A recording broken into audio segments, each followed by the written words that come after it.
Mic check 1 2 3 4. Mic check. Testing 1 2. Gotcha. Candace, check right. Hi. I don't have my. Do I have my mic on? Yeah, I do. Mic. There, we got you. Thank you.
Streaming on clickorlando.com and broadcasting live, you're watching News 6 at noon.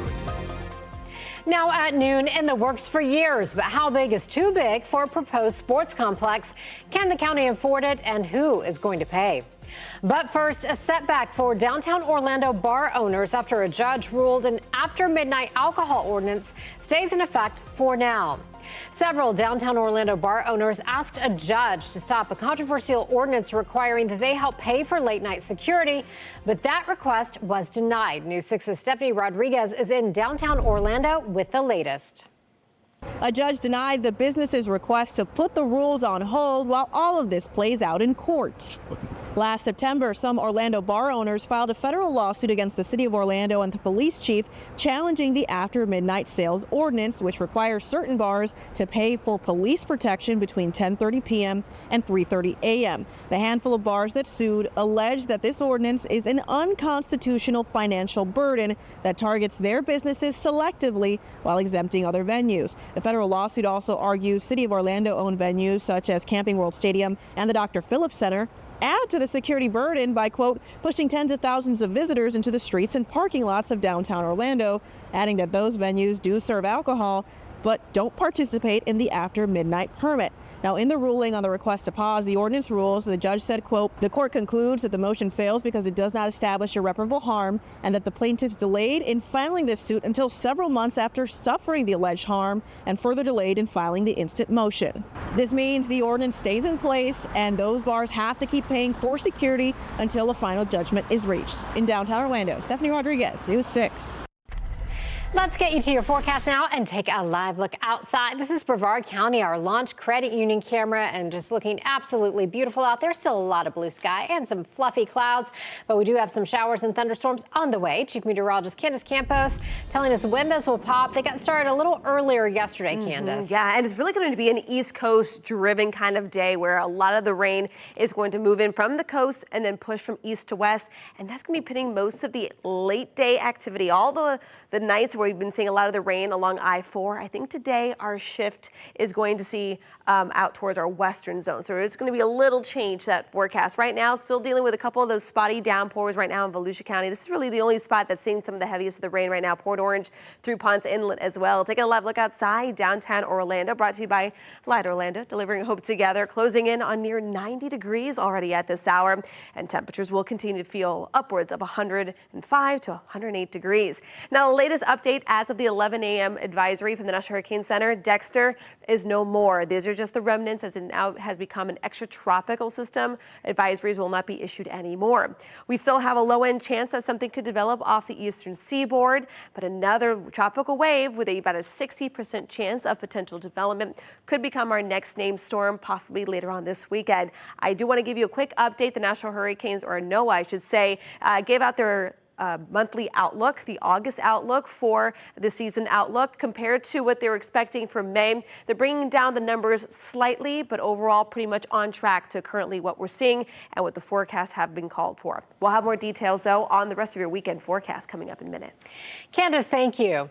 New video into our newsroom shows the moments Orlando police arrested a man accused of carjacking another man with a gun he found inside that car.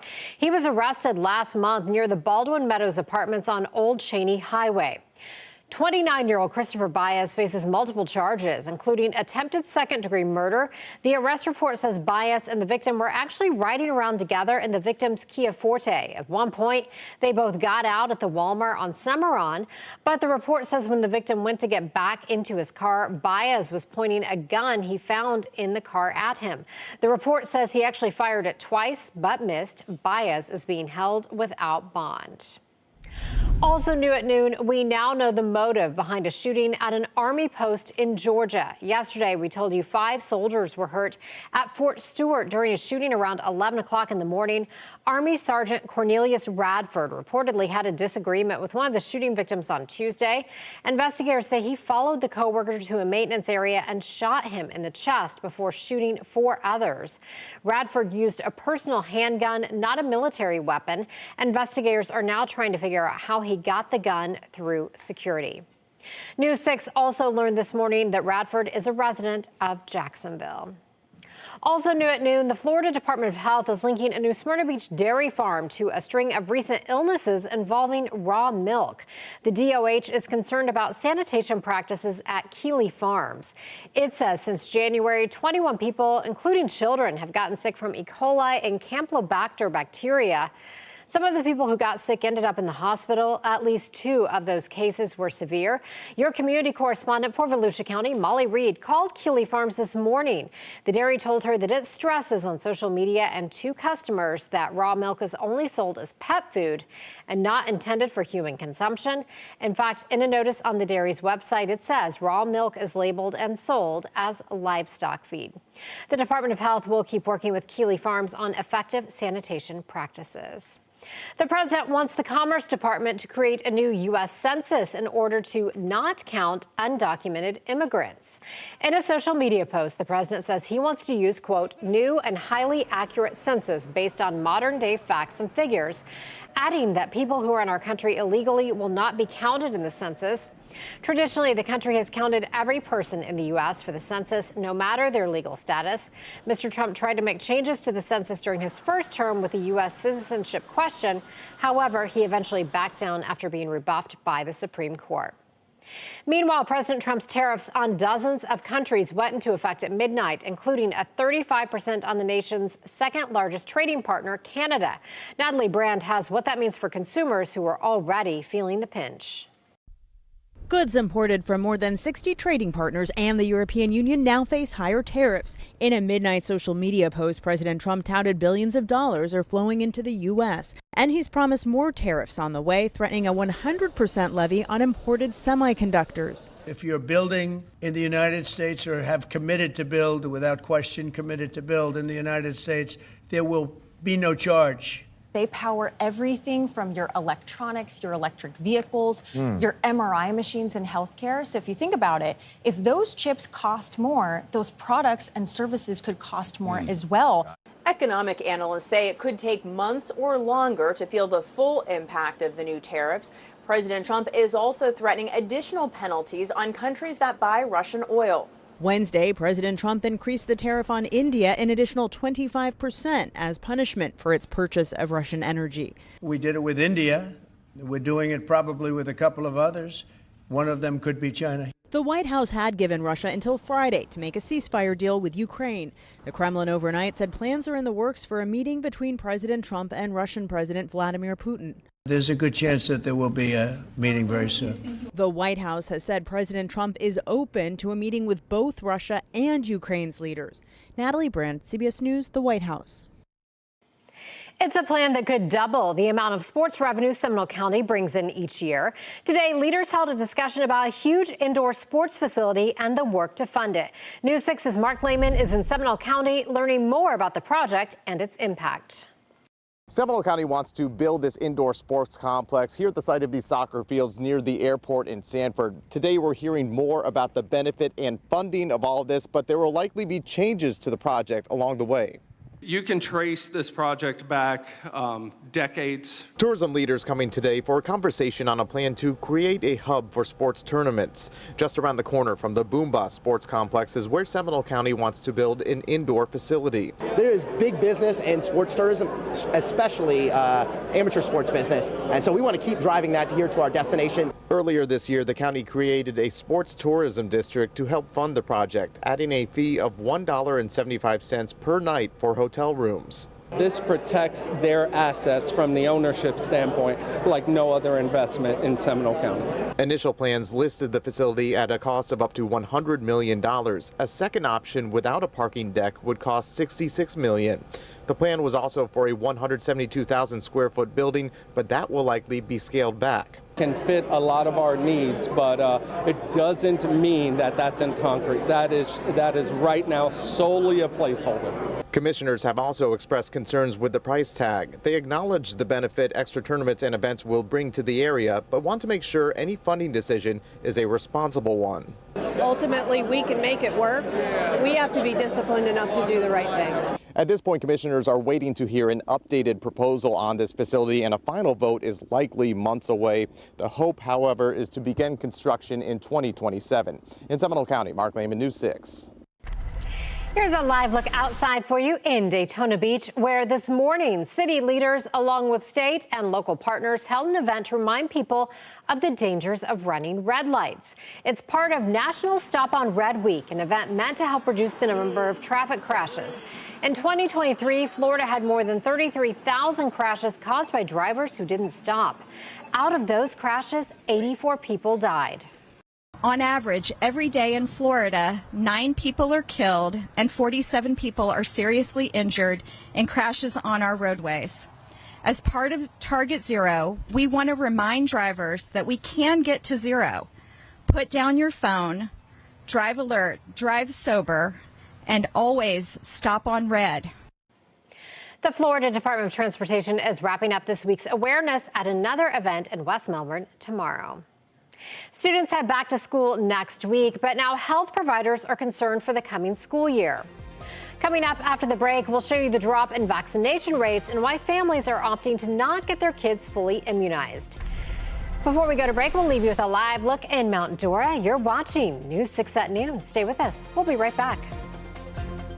Introducing the new $25 million Gold Rush Multiplier Scratch-Off from the Florida Lottery.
As students across Central Florida get ready to head back to class next week, a noticeable drop in vaccination rates is raising concerns for some health providers.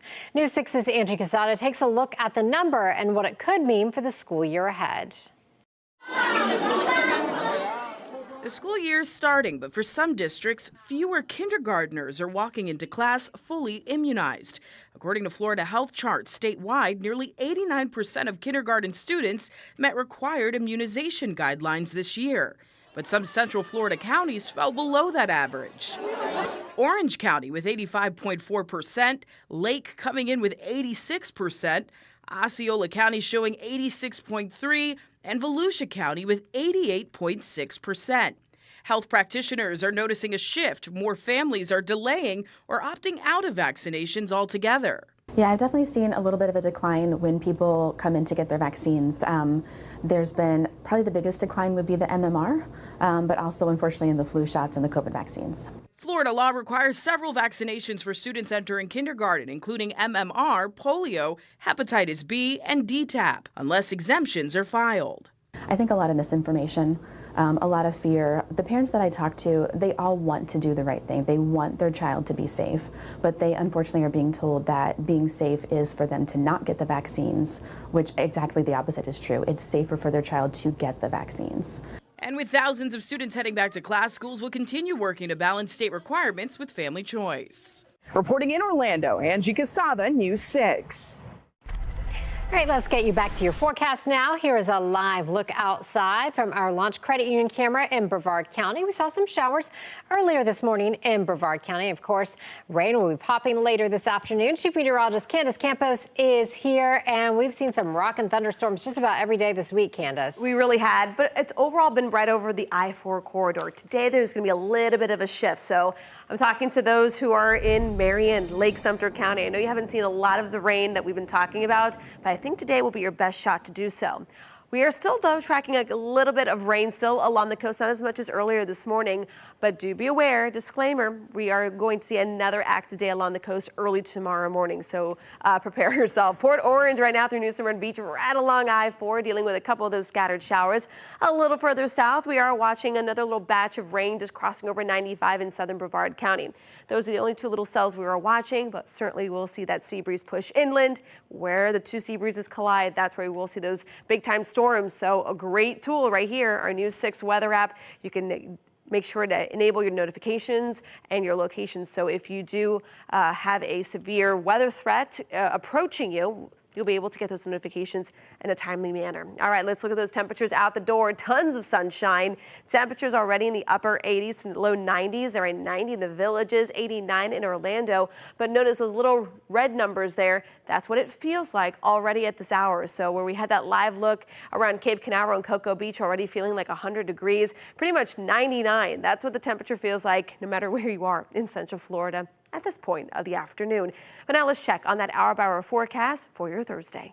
Sponsored by Strata Air Conditioning and Heating. AC emergency, you ought to call Strata. All right, your highs today back into those low 90s. Then the rain comes in. Rain chances do go up to about a 60 to 70%. So let's show you what that coverage looks like. You see by about 2, 3 o'clock, we will start to see some of those scattered showers along the East Coast sea breeze. Then things will really start to blow up the moment the East and West Coast sea breeze come together, and you can see kind of creating that zipper effect right along areas of Marion, Lake Sumter County, producing the gusty winds, the heavy rain, the lot of lightning. So again, no big severe weather threat, but when you have these late day collisions happening, it can easily add to the instability and create some of those strong severe storms. Then by about 11, 10 o'clock at night tonight, meteorologist Jonathan Kagos will still be pinpointing some lingering showers, and then activity kind of dials back and then ramps right back up. Look at all the rain that some of our futurecasts here are picking up by early tomorrow morning. So again, don't be surprised if you see some rain along the coast.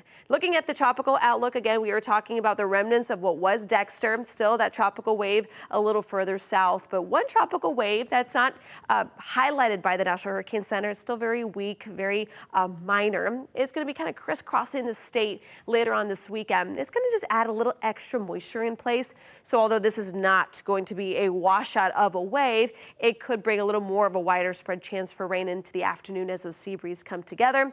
Once it moves into the Gulf, it maybe could develop a little more into something, but at this point in time, just bumping up those rain chances slightly at about 70%. Also, with everything going on in the tropics, as well as that little wave, we are going to be increasing our rip current risk starting tomorrow throughout the weekend. The surf, not too bad, though, only going up to about 2 to 3 feet, though, by Saturday. As you get results here with your full 7-day forecast, those temperatures will be pretty consistent in those low 90s, feeling even hotter with rain chances, again, favoring each and every afternoon. Candace, thank you.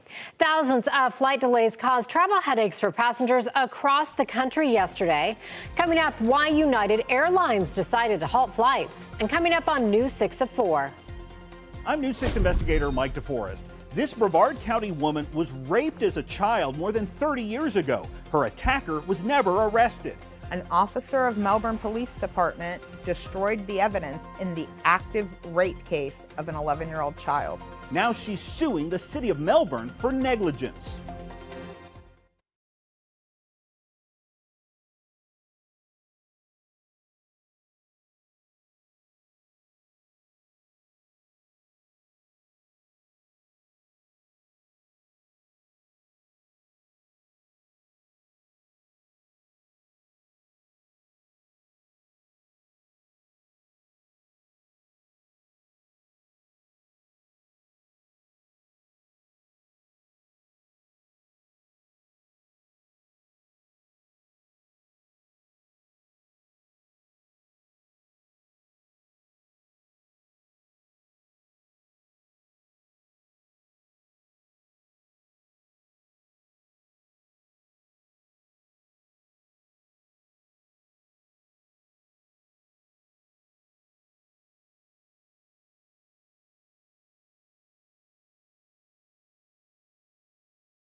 Thousands of flights were delayed last night after United Airlines halted flights. But as of this morning, operations have resumed. The company says it was due to a technology issue, though crews resolved the issue within just a couple of hours. Flights already in the air were able to continue to their destinations. The ground stops impacted major United hubs, including Chicago, Denver, Houston, San Francisco, and Newark. Checking flight statuses for Orlando International Airport, some United flights are delayed about an hour or so. Have you checked out our all-new primetime schedule on News 6 Plus? Matt and Ginger have a new take on the day's news on News 6 tonight. That's at 9. Then go in-depth as we track the tropics and answer your weather questions with meteorologist Jonathan Kagas at 9:30. Then watch the late news an hour earlier. It is all tonight on News 6 Plus. Download our streaming app for free. Search WKMG in your smart TV's app store. It's also available on Roku, Apple TV, and Fire TV. Keep it here. We'll be right back.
All right, things are going to continue to stay pretty unsettled as we head into the next couple of days. Early morning coastal showers, inland thunderstorms by the afternoon.